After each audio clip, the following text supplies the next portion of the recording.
memorable experience from your days in IIT? Me first? Yes, sir. Well, at IIT Kanpur, we had a very good computer lab, but the time that was given for programming to every student was always very, very limited. So I used to buy time from others. I'll solve others' problems and take their time. That was real fun. I think I was about to say a story about how I used to have 2 rasagollas every day, but now that he spoke about computers, you're right. The access to computing at that time, I think, was very difficult.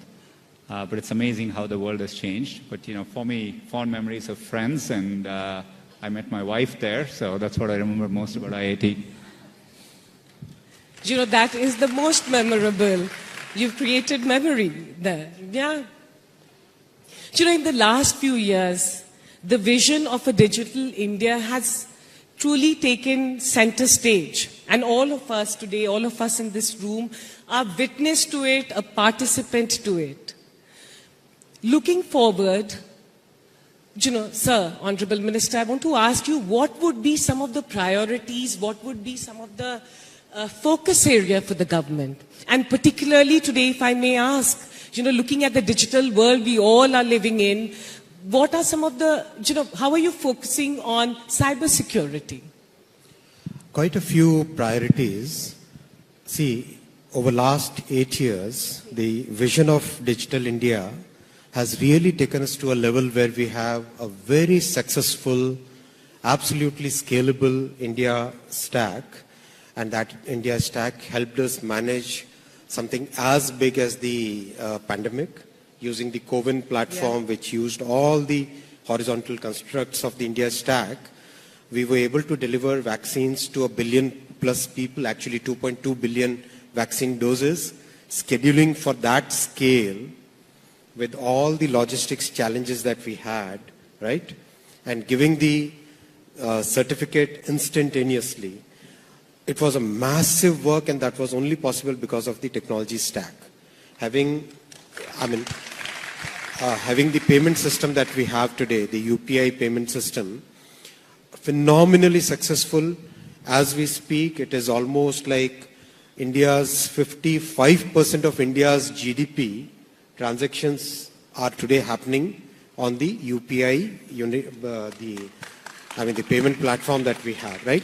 So similar digital platforms we will keep on building for health system, for logistics, for many other sectors. That's one part. Second part, we'll be taking the startup ecosystem to tier 2 cities, tier 3 cities. We see so much talent coming out of smaller cities and towns, so we would try to channelize that. Third, we will be focusing on so India has been ranked as #1 talent concentration geography for AI, right? So very recently in the Network Readiness Index, India was ranked as #1 on the talent concentration for AI. So we would like to channelize that through very stable, a very good, very comprehensive legal and regulatory ecosystem. Thank you, sir.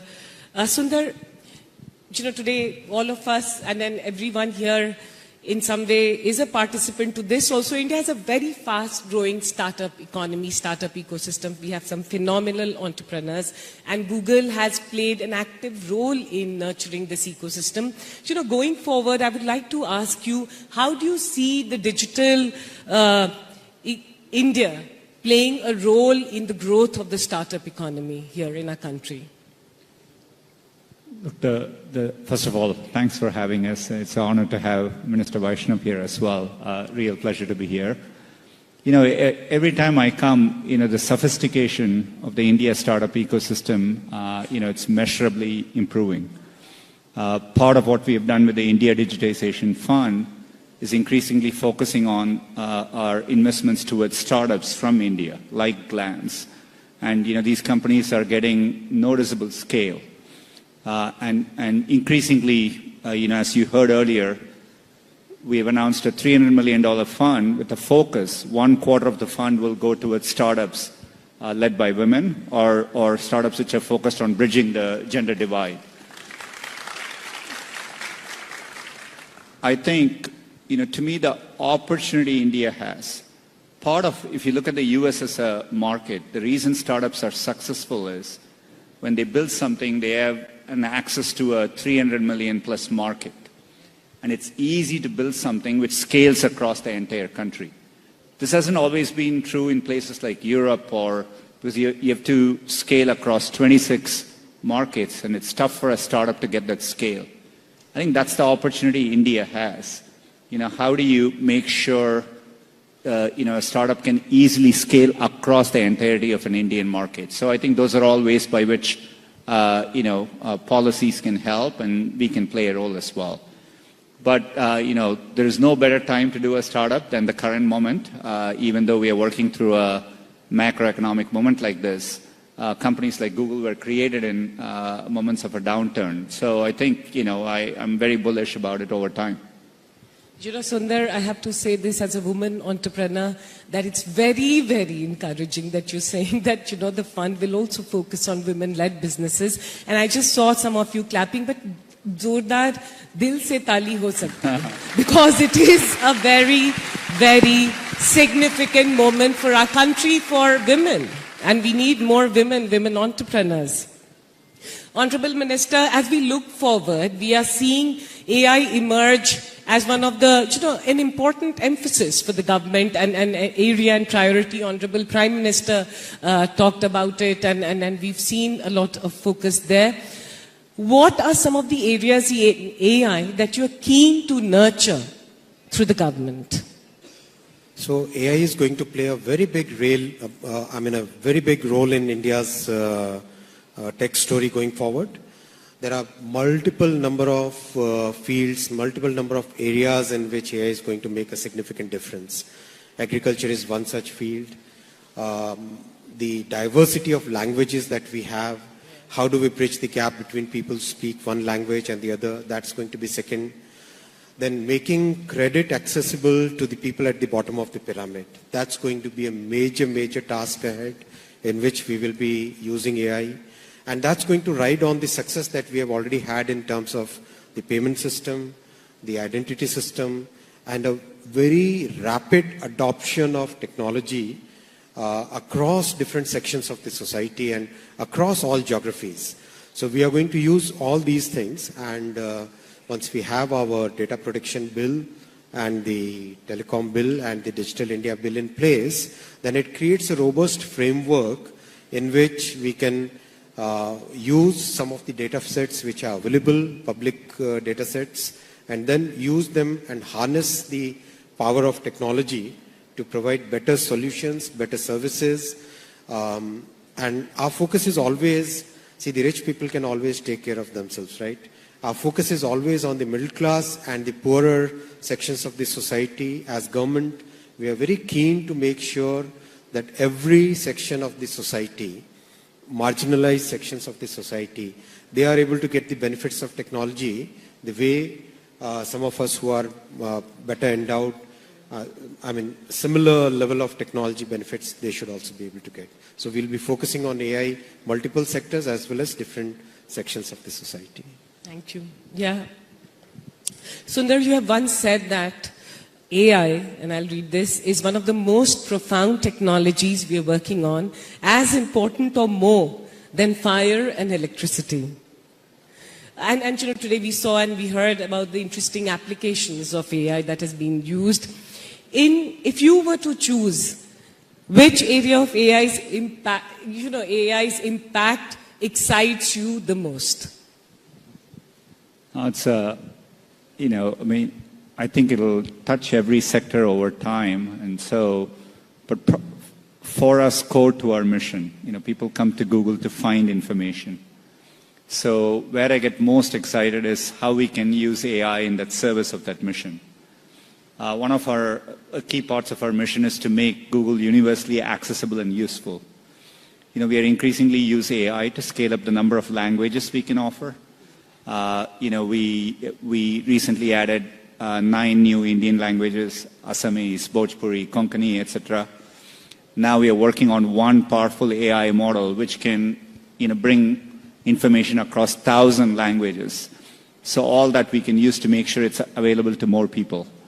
But over time, I think the biggest change is, as humans, we look at the world around us, we listen to what's happening, you see with your eyes, and then that's how you consume information.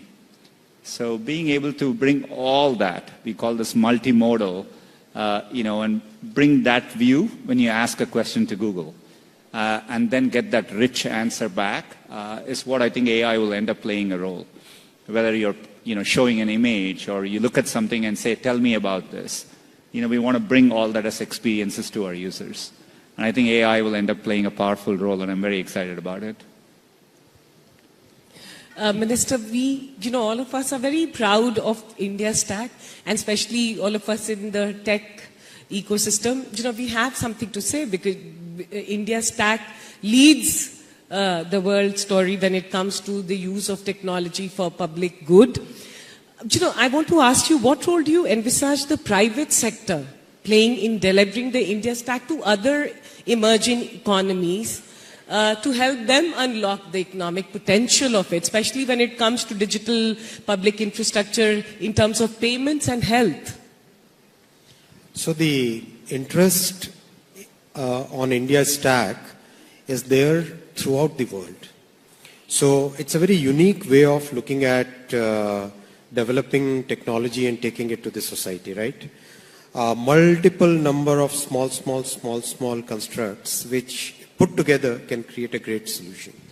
We believe that in this entire development of India Stack, the role of private sector is very, very important, because the government is providing the platform.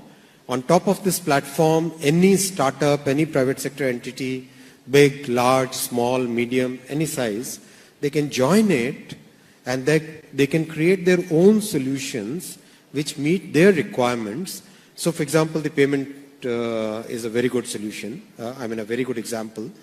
The payment system, from a very small startup payment guy to a big established bank like a State Bank of India, right? They are all on the same platform which government has provided. So our thought process is that we provide the platform and the private sector starts using that platform to build new solutions. So I think not only in the emerging economies, but also in well-developed, very advanced economies also, people are showing a lot of interest in it. We have MOUs on payment system itself with about 30 odd countries by now. And private sector will play a very big role in, let's say somebody wants to have similar identity system in, let's say France, a digital identity system, right? So our companies can go there, work with their governments, work with their public institutions, work with their regulatory systems, and over a very long period develop a trusted solution for other countries. Yeah, this is very, very encouraging and a matter of pride for all of us. Yeah. Sundar, I have to ask you this. We grew up in an India where we were very happy about importing from the world. But increasingly, we are living in an India which is exporting to the world. And we are really, genuinely very proud of Made in India tag. I want to ask you, how do you look at this trend and how do you see this continuing and furthering? Look, it's an incredible opportunity. The minister spoke about the depth and the breadth of talent available in the country. In our experience, we see that playing out in Google. We saw the opportunity on top of UPI. In fact, I used the UPI example in other countries around the world. I think, the fact that you can, the way the COVID relief funds show up in an individual's accounts instantly, it's remarkable. And, we built Google Pay in India based on the UPI stack. And now we are bringing that to other countries around the world. There are many more examples of it. We used AI technology to develop flood forecasting for India and then later Bangladesh. This is an alert which gets sent out to 23 million people every year. Now we are bringing it to many, many more countries around the world. So I think you will see this trend grow over time. And, with the scale of the market here, being able to find a solution. And in many cases in India, you can leapfrog and get to the next solution faster. So I think it'll be a big incentive for us to do it here and then take it to other countries, which sometimes are slower to go through these phases. So I see this trend as something which will be increasing over time.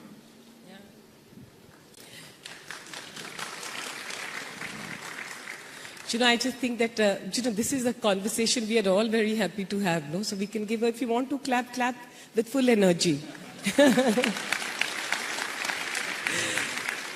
Minister, in a fast digitizing economy like ours, having robust regulations and frameworks becomes very important for secured, safe, and also transparent use of internet.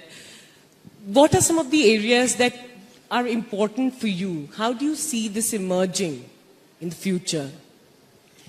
Listen, in my view, humanity has created institutions and structures throughout its whatever number of 1,000 years it has existed, and with each change in technology, each big quantum jump that happens in the way we live, new challenges come up, right?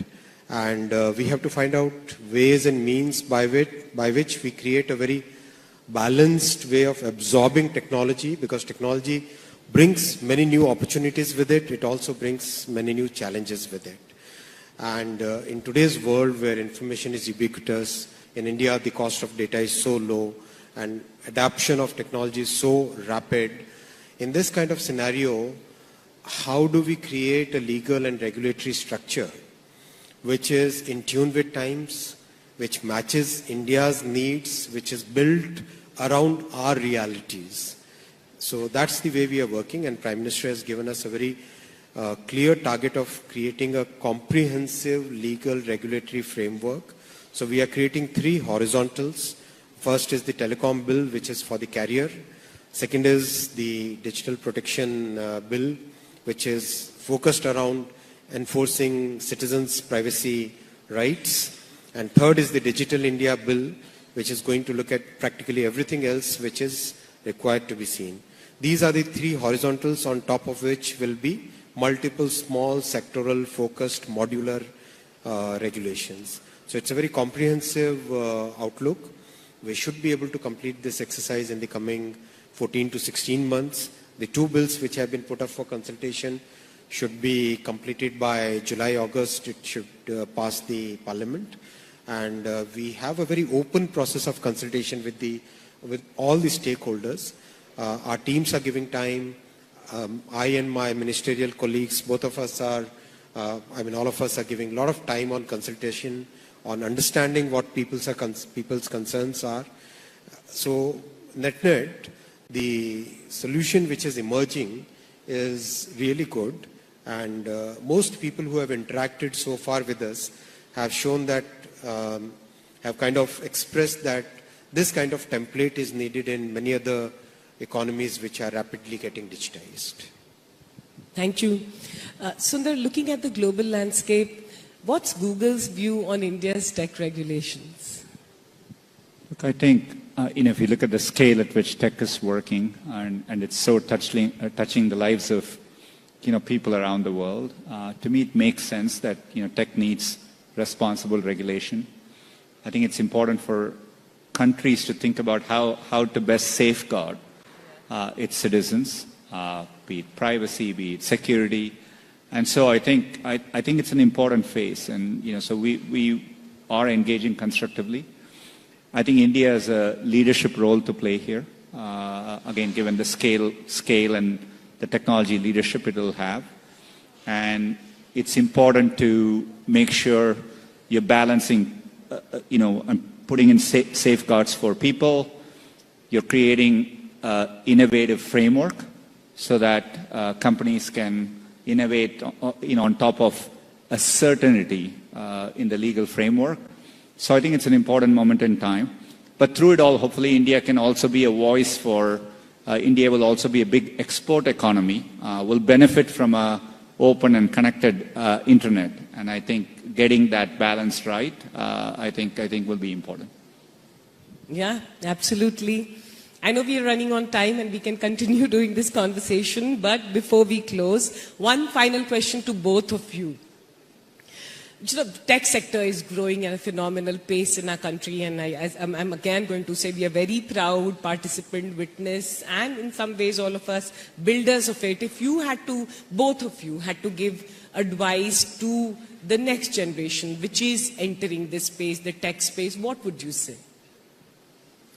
I would say that think on population scale, think on global scale, because all the constructs, all the basic components which are needed for creating a very humongously big scale solution are today available. So don't think small, think big.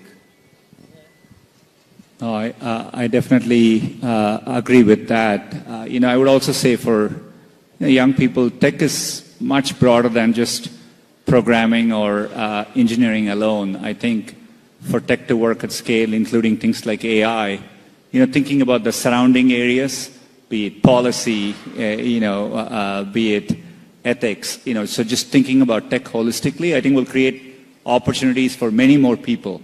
So, the more people can get involved across all walks of life, I think tech will be better for society. Thank you.